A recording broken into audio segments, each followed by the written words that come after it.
The flivver descended vertically towards the green planet circling an old orange sun. It was a spaceship, but not the kind the men had once dreamed about.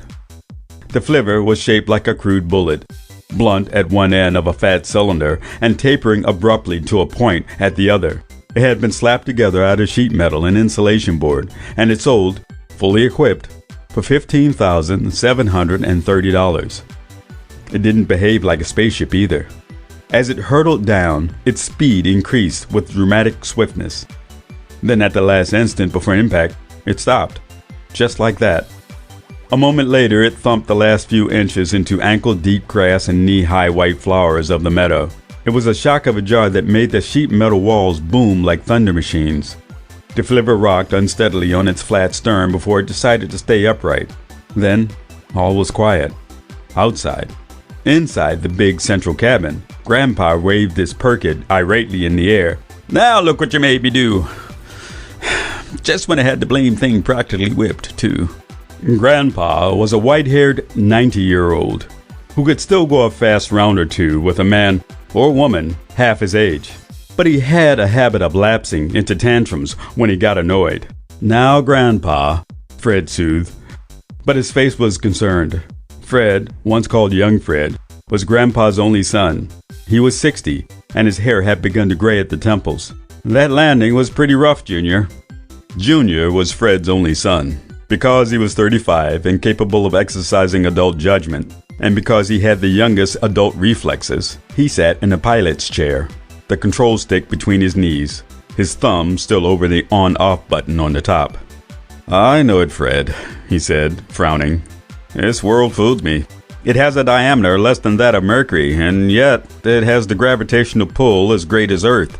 Grandpa started to say something, but an 8-year-old boy looked up from the navigator's table beside the big computer and said, "Well, gosh, Junior, that's why we picked this planet.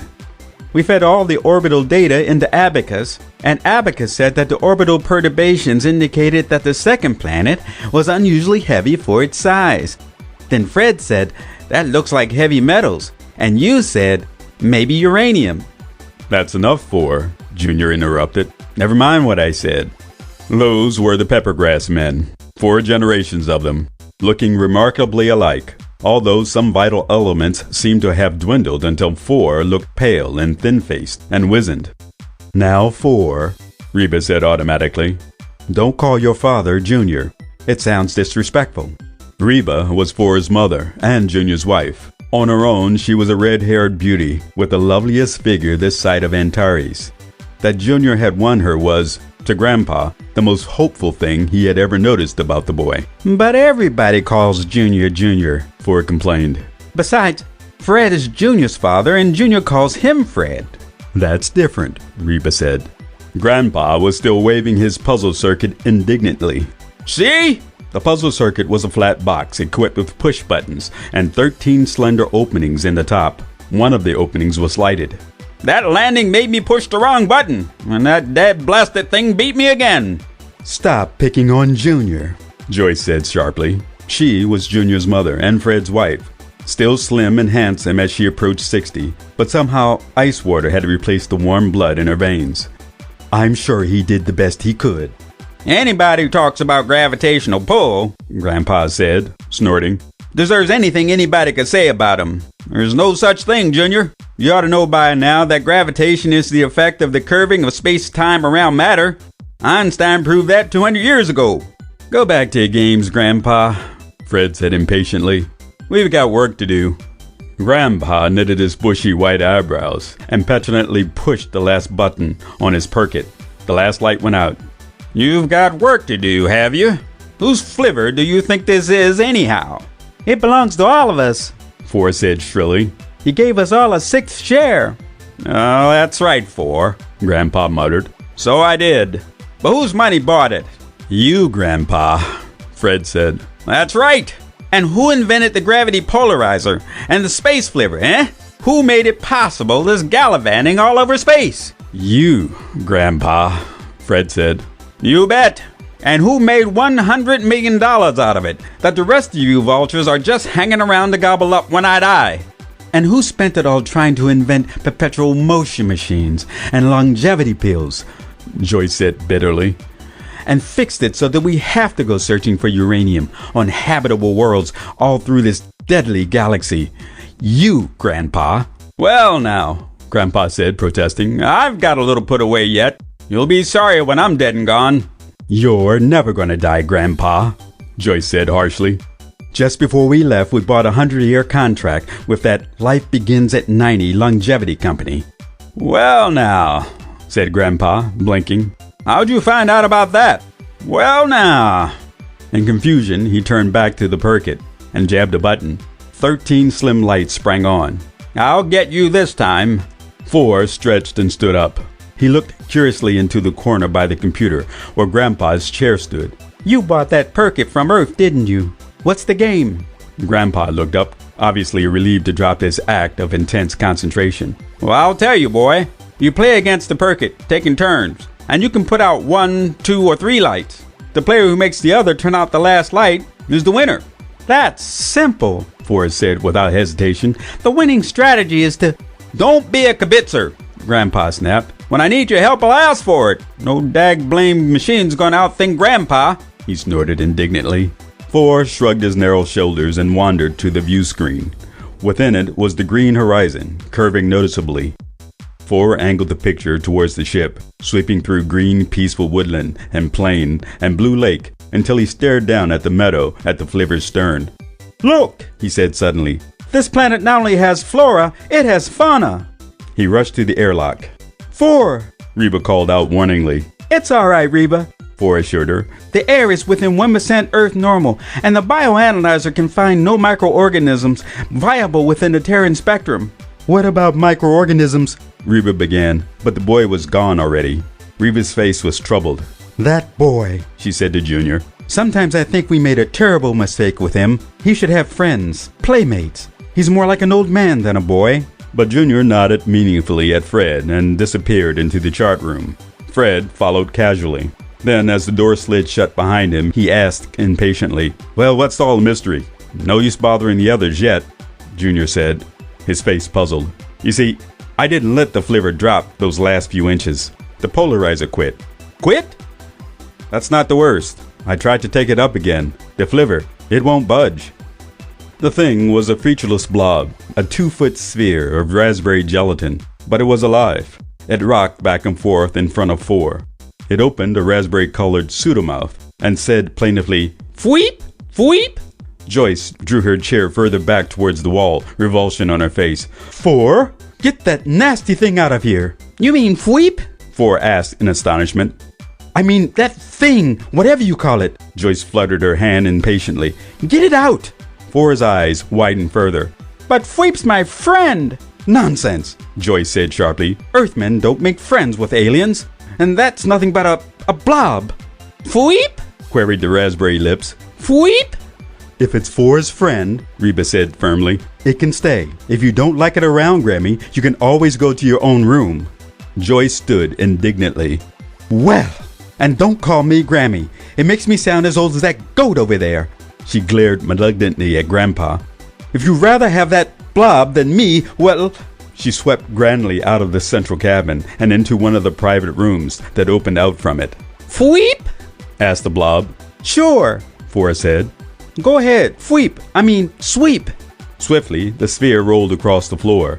Behind it, it left a narrow path of sparkling clean tile. Grandpa glanced warily at Joyce's door to make sure it was completely closed. Then he cocked a white eyebrow at Reba.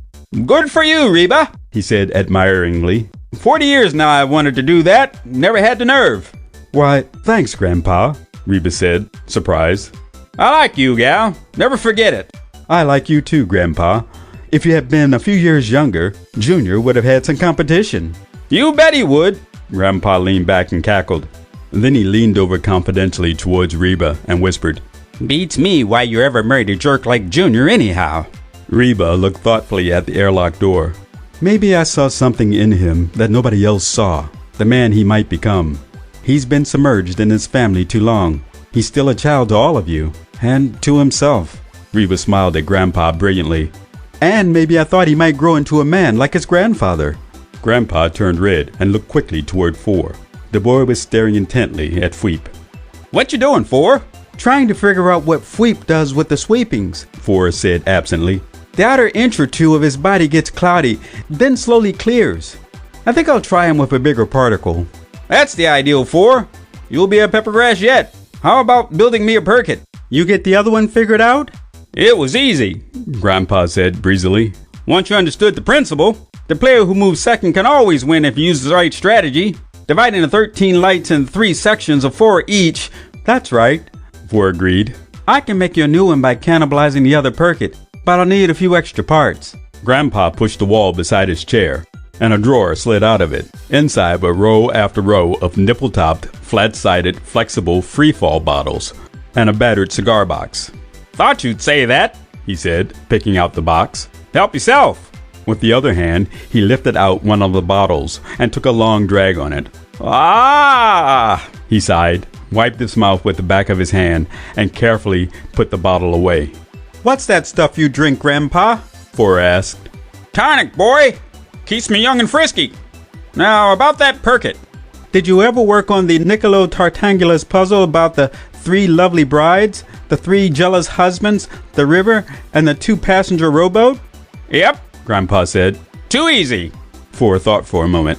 There's a modern variation with 3 missionaries and 3 cannibals. Same river, same rowboat, and only one of the cannibals can row. If the cannibals outnumber the missionaries... Sounds good, boy, Grandpa said eagerly. Whip it up for me. Okay, Grandpa. 4 looked at Fweep again. The translucent sphere had paused at Grandpa's feet.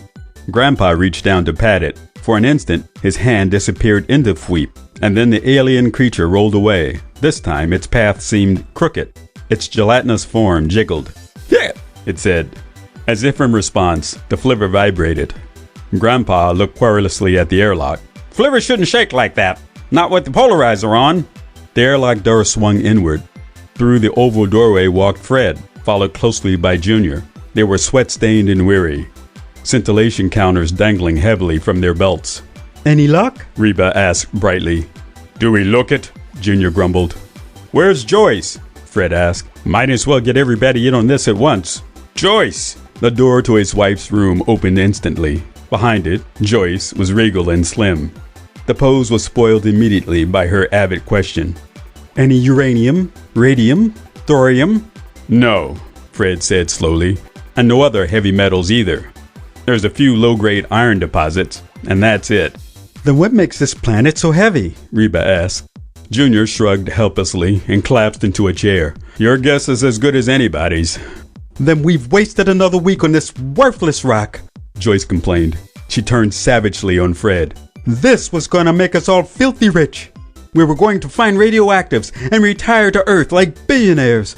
And all we've done is spent a year of our lives in this cramped old flivver, and we don't have many of them to spare. She glared venomously at Grandpa. We've got Fweepland, 4 said solemnly. Fweepland, Reba repeated. This planet. It's not big, but it's fertile, and it's harmless. As real estate, it's worth almost as much as solid uranium.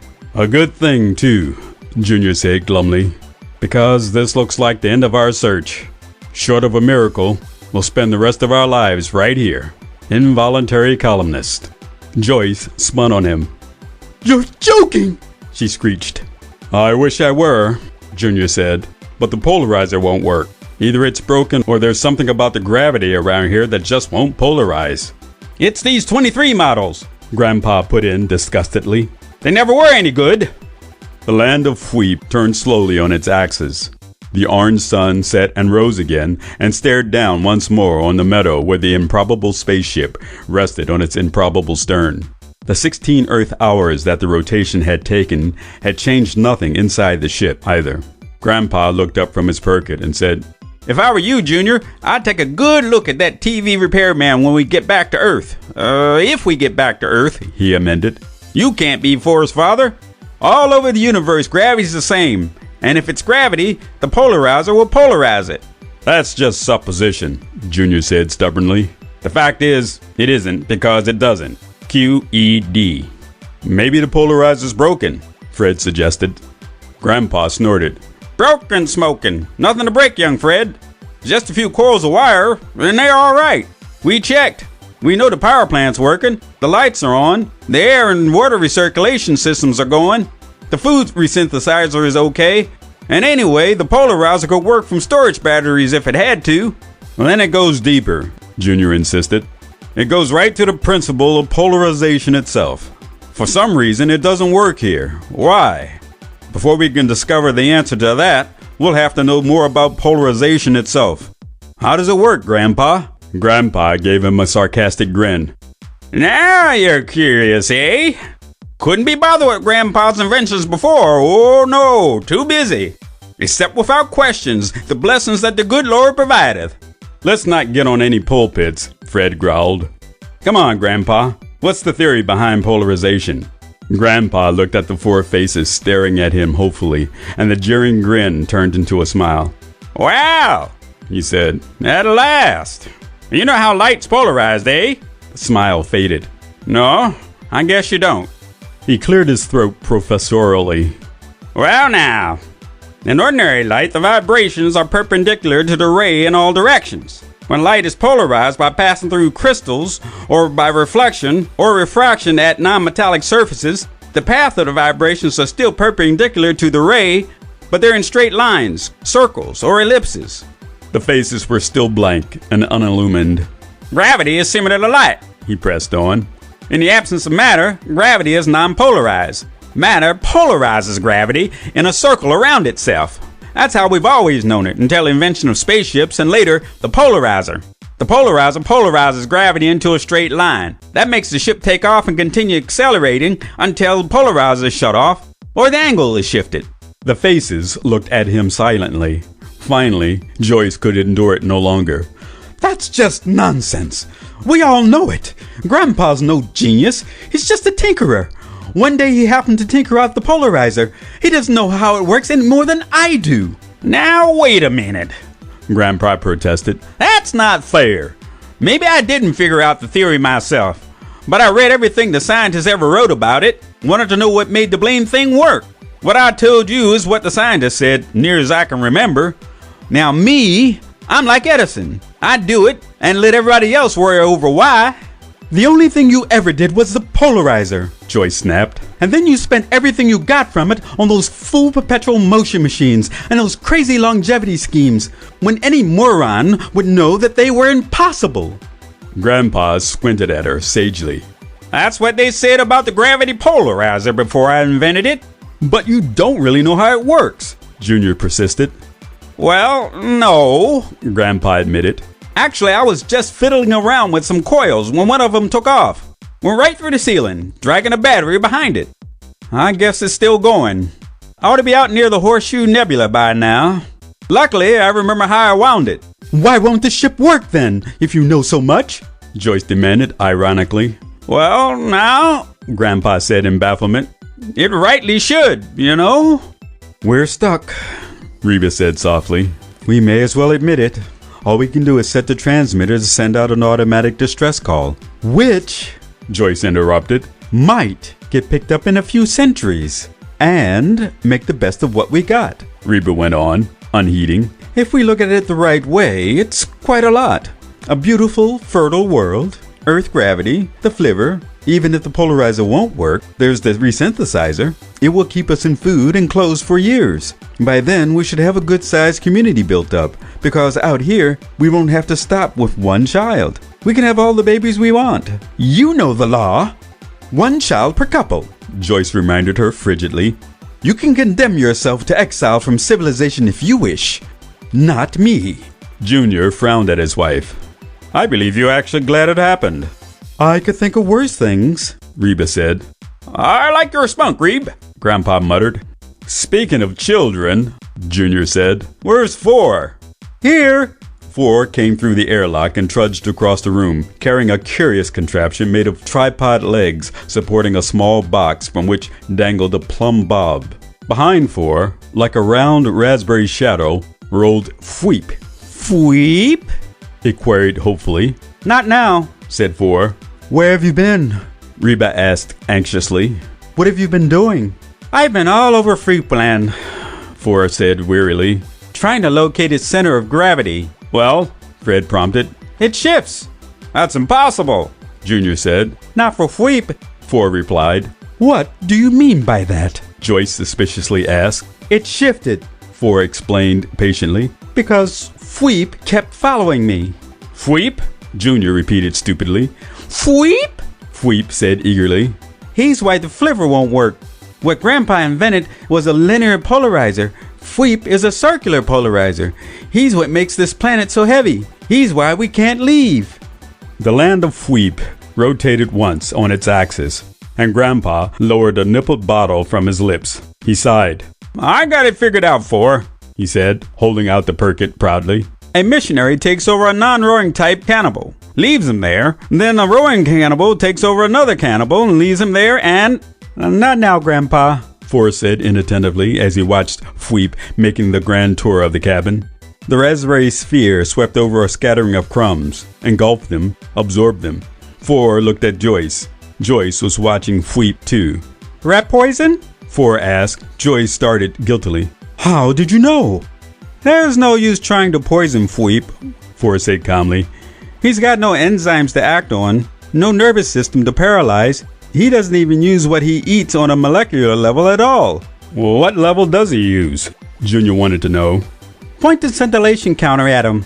Junior dug one of the counters out of the supply cabinet and aimed the pickup at Fweep. The counter began to hum. As Fweep approached, the hum rose in pitch. As it passed, the hum dropped. Junior looked at the counter's dial. He's radioactive, all right. Not much, but enough. But where does he get the radioactive material? He uses ordinary matter, Four said. He must have used up the few deposits of natural radioactives a long time ago. He uses ordinary substances on an atomic level? Junior said unbelievingly. Four nodded. And that skin of his, whatever it is he uses for skin, is more efficient at stopping particle emissions than several feet of lead. Fred studied Fweep thoughtfully. Maybe we can feed him enough enriched uranium from the pile to put him over the critical mass.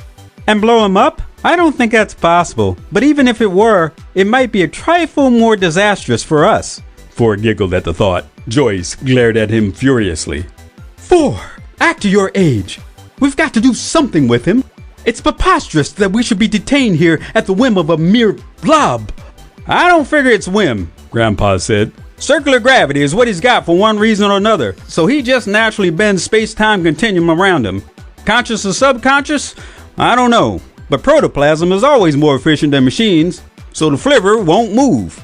I don't care why that thing does it, Joyce said icily. I want it to stop, and the sooner the better. If it won't turn the gravity off, we'll just have to do away with it. How? Four asked. Fweep's skin is pretty close to impervious, and you can't shoot him, stab him, or poison him. He doesn't breathe, so you can't drown or strangle him. You can't imprison him. He eats everything, and violence might just be more dangerous to us than to him. Right now, Fweep is friendly, but suppose he got mad. He could lower his radioactive shield, or he might increase the gravity a few times. Either way, you'd feel rather uncomfortable, Grammy. Don't call me Grammy. Well, what are we going to do? Just sit around and wait for that thing to die? We'd have a long wait, Four observed. Fweep is the only one of his kind on this planet. Well, He's probably immortal. and he doesn't reproduce. Reba asked sympathetically.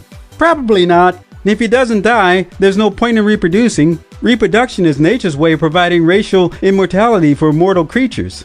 But he must have some way of reproduction. Reba argued. An egg or something. He couldn't just have sprung into being as he is now. Maybe he just developed. Four offered. It seems to me that he's bigger than when we first landed. He must have been here a long, long time, Fred said. Fweepland, as Four calls it, kept its atmosphere and its water, which a planet this size ordinarily would have lost by now. Reba looked at Fweep kindly. We can thank the little fella for that anyway. I thank him for nothing. Joyce snapped. He lured us down here by making us think this planet had heavy metals, and I want him to let us go immediately. Fred turned to his wife impatiently. Well, try making him understand. And if you can make him understand what you want him to do, try making him do it. Joyce looked at Fred with startled eyes. Fred! She said in a high, shocked voice, and turned blindly toward her room. Grandpa lowered his bottle and smacked his lips. Well, boy, He said to Fred. I thought you'd never do that. I didn't think you had it in you. Fred stood up apologetically. I'd better go calm her down, he muttered and walked quickly after Joyce. Give her one for me, Grandpa called. Fred's shoulders twitched as the door closed behind him. From the room came the filtered sound of high-pitched voices, rising and falling, like some reedy folk music. Makes you think, doesn't it? Grandpa said, looking at Fweep benignly. Maybe this whole theory of gravitation is cockeyed. Maybe there's a Fweep for every planet and sun, big and little, polarizing the gravity in circles, and the matter business is not a cause, but a result. What I can't understand, Junior said thoughtfully, is why the polarizer worked for a little while when we landed. Long enough to keep us from being squashed. Then it quit. Fweep didn't recognize it immediately. Didn't know what it was or where it came from, Four explained. All he knew is he didn't like linear polarization, and he neutralized it as soon as he could. That's when we dropped. Linear polarization is uncomfortable for him, is it? Grandpa said. Makes you wonder how something like Fweep could ever develop. He's no more improbable than people, said Four. Less than some I've known, Grandpa conceded. If he can eat anything, Reba said. Why does he keep sweeping the cabin for dust and lint? He wants to be helpful, Four replied without hesitation. And he's lonely. After all, he added wistfully, he's never had any friends. How do you know all these things? Joyce asked from her doorway, excitement in her voice. Can you talk to it? Behind her, Fred said, Now, Joyce, you promised. But this is important. Joyce cut him off eagerly. Can you talk to it, I mean? Some, Four admitted. Have you asked it to let us go? Yes. Well, what did it say? He said he didn't want his friend to leave him. At the word, Fweep rolled swiftly across the floor and bounced into Four's lap. It nestled against him lovingly and opened raspberry lips. Friend, it said. Well now, Grandpa said maliciously, his eye on Joyce. That's no problem. We can just leave Four here with Fweep. In a voice filled with sanctimonious concern, Joyce said, That's quite a sacrifice to ask. But, Joyce! Reba cried, horrified. Grandpa was joking, but you actually meant it. Four is only a baby, and yet you let him. Never mind, Reba, Four said evenly. It was just what I was going to suggest myself. It's the one really logical solution. Friend, said Fweep gently. The land of Fweep turned like a fat old man toasting himself in front of an open fire, and Junior sat at the computer's keyboard, swearing in steady monotone. Junior, said Joyce, shocked. Junior swung around impatiently. Sorry, Mother, but this damn thing won't work. I'm sure calling it names won't help. And besides, you shouldn't expect the machine to do something we can't do. And if it did work, it would only say that the logical answer is the one that I said. Mother, Junior warned, we decided not to talk about it anymore. Four is strange enough without encouraging him to think like a martyr. It's out of the question.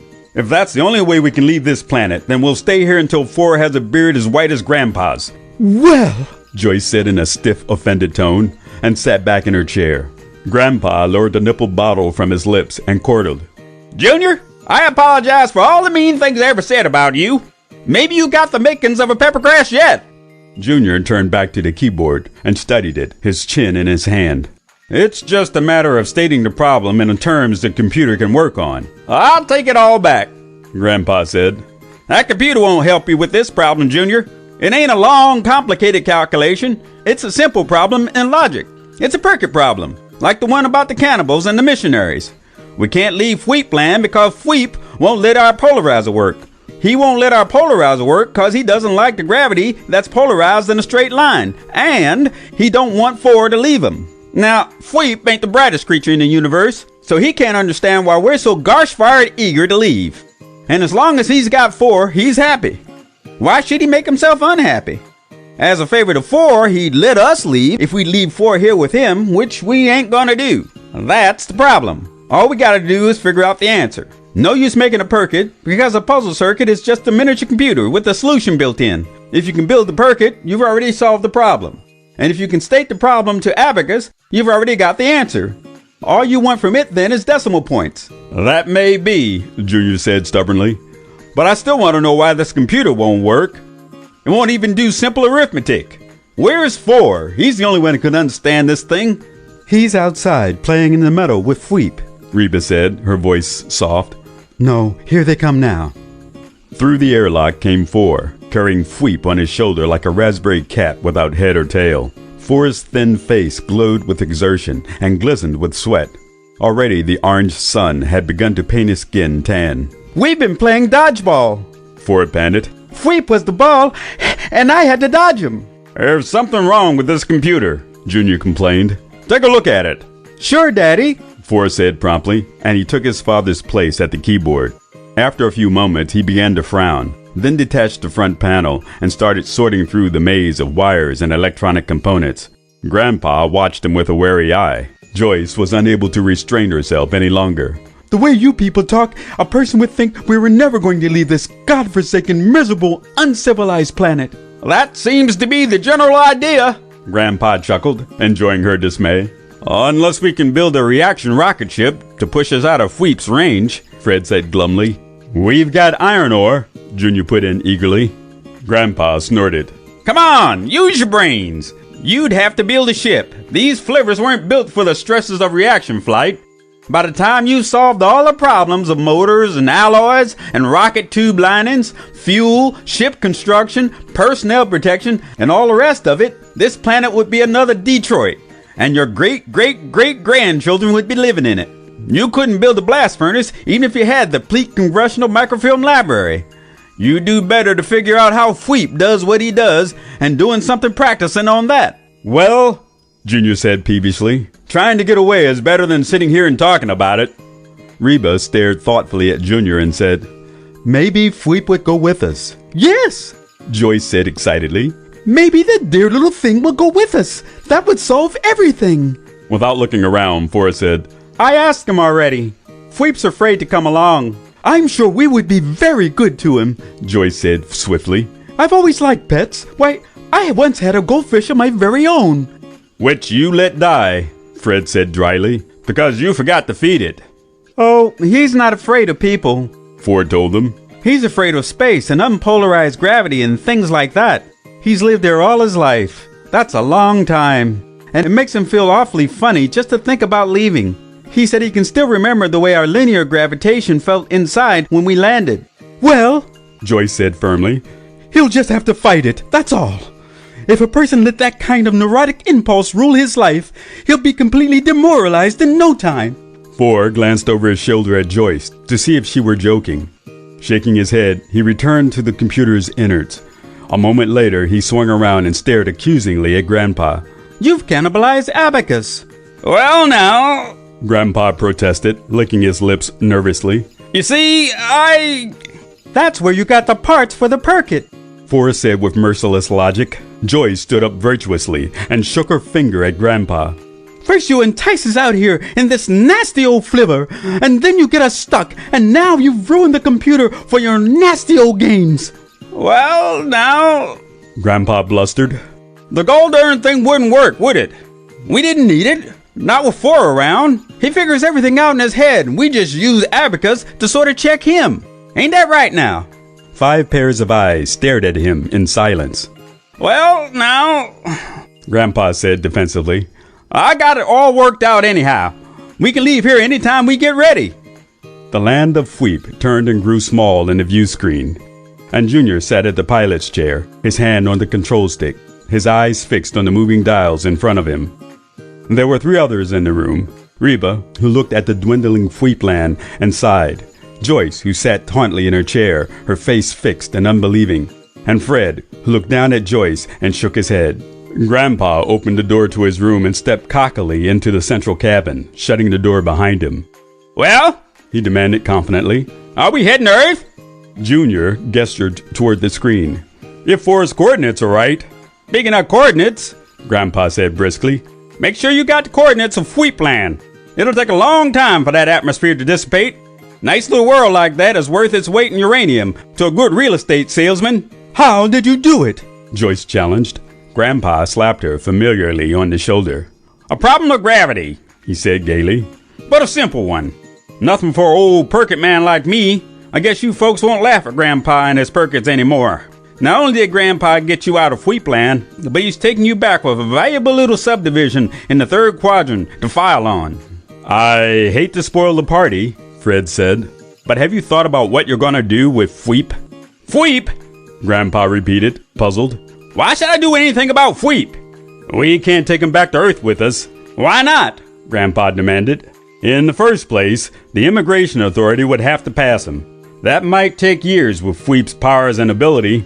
More important, if Fweep got loose on Earth, every flivver would have the same problem we had here. And the next time, Fweep might not be so cooperative.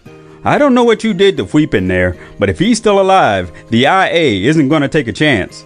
Grandpa considered the prospect without dismay. I wonder if we could smuggle him in. With all those flivvers not working, they'd have to pay us before they could take off. Grandpa, Fred said sternly, that would be blackmail, or worse. Besides getting into trouble with the IA, you'd get it from the WBI and the ICC. Grandpa waved his hand impatiently. We'll solve that problem when we come to it. After all, an old perkit man like me. What did you do with Fweep? Joyce repeated. Grandpa cleared his throat with pride. Well now, I'll tell you. Just happened to notice that Fweep liked my tonic. Every time I took a little nip, the little beast was around my chair, trying to clean my hand for me. Tonic? Joyce sniffed. Liquor, you mean? Now, that's not right, Grandpa objected. I said tonic and I mean tonic. Got a little alcohol in it for preservative maybe, but the important part is the minerals. That's the Longevity Institute's secret. It's what keeps me young. Want a little nip? He leered at Joyce. You mean you got Fweep drunk? Fred exclaimed. Well, now that was the effect, but I can't swear it was the alcohol. Not unless Fweep can use the stuff on a molecular level if he wants. On the other hand, maybe it was the minerals in there that affected him. Little world like Fweepland, maybe it lacks a few things when it was made. But the way I look at it, it stood to reason the little fella could use a drink. All alone all these centuries, he must have got pretty dry. But whatever it was, he sure got high. Lost all control. Poor Fweep, Reba murmured. Poor nothing, Grandpa said. He was the happiest little critter I ever saw. When Four explained to him just what we wanted, he went right to work on that bottle, and Gramps' door swung open once more. Grandpa, Grandpa, Four shouted. Fweep, we've been calling him by the wrong pronoun. Look! Four came running out of the room. Behind him rolled a tiny raspberry sphere, about the size of a marble. Occasionally, it hopped in the air and said, "Fweep!" in a small, high voice. Behind it rolled and hopped a second raspberry marble. "Fweep!" it said. Behind it came another and another until the cabin was full of them, rolling and bouncing and calling, "Fweep!" Dazedly, Junior counted them. 101, 102, 100 and... Oh, Junior, Reba said, hugging him excitedly. Aren't they cute? What happened? Grandpa asked, as dazed as Junior. Maybe it was the tonic, Forrest said. But I suspect it was the unpolarized gravity. All of a sudden, Fweep started splitting like an amoeba, over and over. Do you suppose that was what made him nervous? That's the way the little fella reproduces, all right, said Grandpa. I wonder if he has to wait until the race becomes civilized enough to discover the polarizer, eh? Oh, gasped Joyce, brushing a Fweep out of her lap. Grandpa looked at the cabin and its occupants happily. I'd like to remind you, Fred said gravely, this multiplies our problem of what to do with Fweep over 100 times. What problem? Asked Grandpa. The only problem we got is how we're going to spend all the cash. We're in business, the gravity business. We'll call it Gravity Incorporated, and we can reclaim every little hunk of rock in the solar system. Each one of these little fellas is worth a fortune. We'll give the satellites and asteroids Earth normal gravities and atmospheres, and by golly, we're rich. Rich? Joyce echoed. A smile slowly replaced the expression of distaste. She snapped her fingers. Here, Fweepy, she said in her most enticing tone. Here, little darlings, come to dear Joyce. But they had all hopped to 4 and were clustered around him like a raspberry bubble bath. Through them, his face peered, thin and happy. Grandpa looked at Reba. She was hugging Junior happily and smiling at 4. Grandpa looked back at the boy. We'll have to be exclusive, though, Grandpa said. Considering the Fweep's likes and dislikes, that is, we'll sell them only to people with children. End of The Gravity Business by James E. Gunn. Recording by Vern Seward.